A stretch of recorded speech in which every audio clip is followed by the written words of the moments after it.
یه چیزایی به ذهنمون خطور میکنه، الهامات خوب الهی، یقینم داریم خوبه، بد نیست، درسته؟ اونا رو بهش بها بدید، کم کم شفافتر میشه، کم کم دیگه صدا رو میشنویم.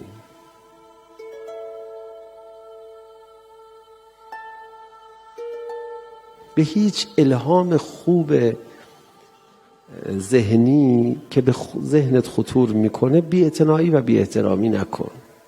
هر کی تو رو یاد خدا انداخت منفعل شو، متأثر بشو، بذار به نفعت باشه، اعراض نکن، نزنش کنار. خدا تو ذهن تو با تو کار میکنه، خدا هست. کم کم دیگه صدا رو میشنوی.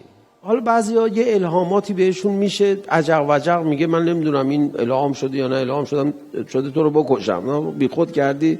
الهام هیچ وقت اینجوری نمیشه که. الهامات خوبی که خودت هم یقین داری اینم خوبه. نماز خوندی، تقریبات هم خوندی، تقریبات معمولی، یه دفعه به دلت افتاده یکی دیگه هم بخونی. نه نگو، بخون دیگه. یکی از این الهامات غیبی که آدم به ذهنش خطور میکنه، به قلبش خطور میکنه چیه؟ یه دفعه هوس میکنی بری زیارت، از من نشنیده بگیر، برو. شاید امام حسین کارت داره.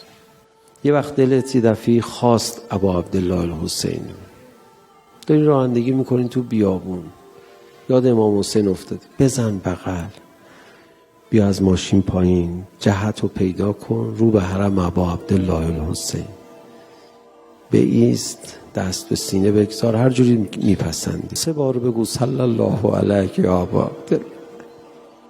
به دلت میفته بریم حرم امام رضا، برو. میگه حالا اونجا دوره، یه سر الان برم حرم حضرت عبدالعظیم حسنی، برو.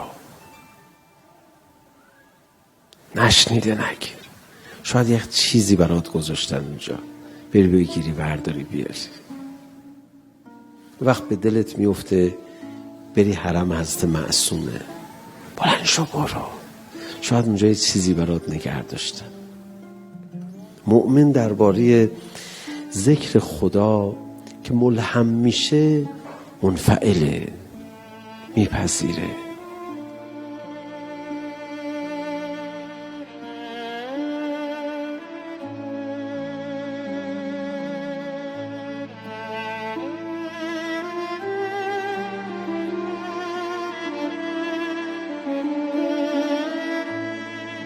مؤمن به قلبش چیزی خطور کرد نباید رد کنه. یکی از اون خطورات زیارت حرم ابا عبدالله الحسین، وقت و بی وقت.